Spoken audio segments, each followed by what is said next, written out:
Hello, gentlemen. This is Mr. Chance, and in this video, you're going to be taking a lot of notes. So warm up your fingers and get ready to go. First up, we have noun determiners. Talked about this a little bit in class. I'm going to get them into our notes as well. Noun determiners are words that when you see them in a sentence, they're letting you know that you might have a noun coming up in the next few words, sometimes right away. Sometimes there might be some adjectives or stuff in the way. Okay. Now we've been working with one noun determiner for a while now. Prepositions are a possible noun determiner because, as you know, the object of any preposition is either a noun or a pronoun. Okay. So we've been doing that. Now what we're adding to prepositions are these 6 categories. The articles, a and an, which are pretty much the same word, and these are noun determiners. You see one of these in a sentence, there's a noun coming up pretty soon. Next, we have demonstratives, this, that, these, those. These tell you that maybe a noun is coming up. Demonstratives can be used as adjectives or as pronouns, so it's not always the case that you'll see a noun with a demonstrative. So for example, I could say, those children are really scary, right? And in this case, our demonstrative here is an adjective, lets me know, oh, there's a noun coming, and then the very next word, children, noun, okay? As opposed to saying, those are really scary, in which case we don't really know what those means. It's being used as a pronoun, doesn't have enough context here, but we know whatever those are, they're scary.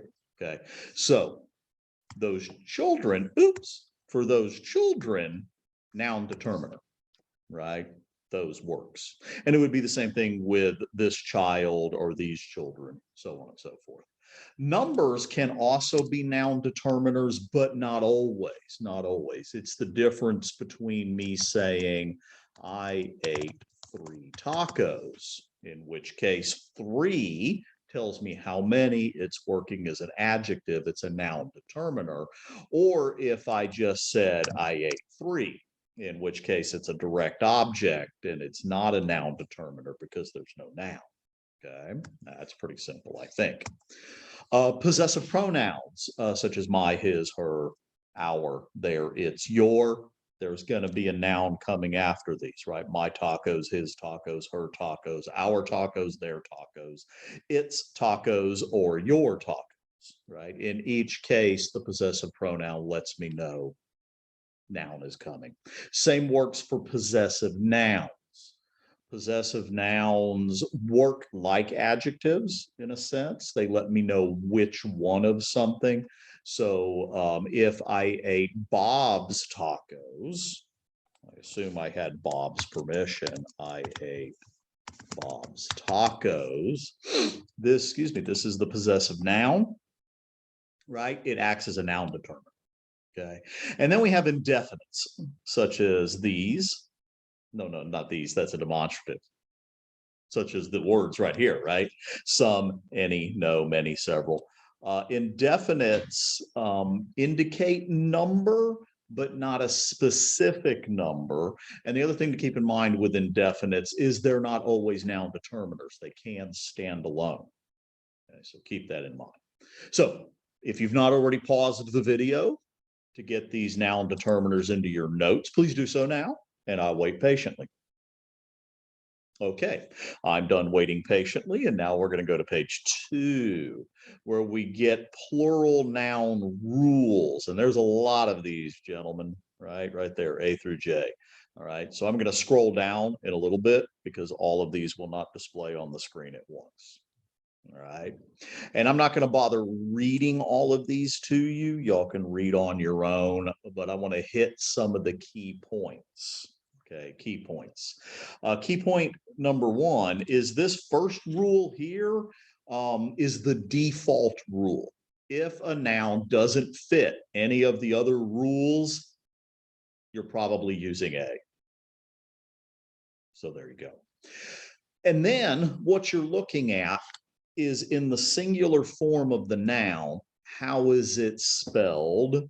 And then that clues you in as to which rule to use in most cases. So for example, the word bus ends in an S. Bus ends in an S. Its plural is buses. B-U-S-E-S. Very good. Elvis. Oops, that is not how Elvis is spelled. Elvis ends in an S, so if there's more than one, they are Elvises. Very good. All right. Outstanding. Words that are ending in Y come into two categories. There's words where the letter right before the Y is a vowel. It's an A, E, I, O, or U. Probably not an I. As far as I know, there's no word in English that ends I, Y, right? Because the Y with a vowel after it sounds like an I and it wouldn't make sense. But anyways, I guess that's the way it works. But so if it's a vowel and a Y, just add S. But if it's any other letter, if it's a consonant, that's any letter in the alphabet other than a vowel, the Y changes to an I, and then you add ES. So baby in plurals is babies, B-A-B-I-E-S, right? Some words just change. Child becomes children. Man become men, so on and so forth. There are words like that. Other words don't change. They're the same singular or plural. Moose works this way, right? Moose is singular, moose is plural, right? Goose isn't. It's goose geese, but it's not moose meese, and that's because they have different languages of origin. So different rules. If a word ends in F, things can get confusing. Some of the times the F turns to a V and then you add ES. Other times it doesn't. So just keep that in mind.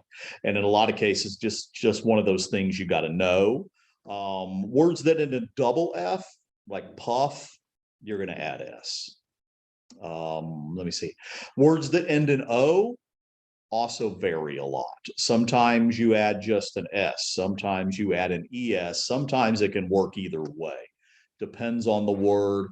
A lot of it has to do with languages of origin and things like that. And then finally, if a word is hyphenated, such as down here with sisters in, right? Sisters-in-law is plural, not sister-in-laws. The plural part goes on the noun portion of the word. Okay, so there's the first few, right? And so you could pause the video, make sure you have these down, and then when you're done with that, there's the rest of them, and you can pause the video again and get the last one or two into your notes, however many didn't show on the first time. And that's really it for this. Like I said, a lot of note taking. So be aware of that, and then also start to expect to be asked to spell the plural forms of nouns correctly. That doesn't seem unreasonable. Anyways, that's it for this video. Thank you very much. Have fun, and I'm done.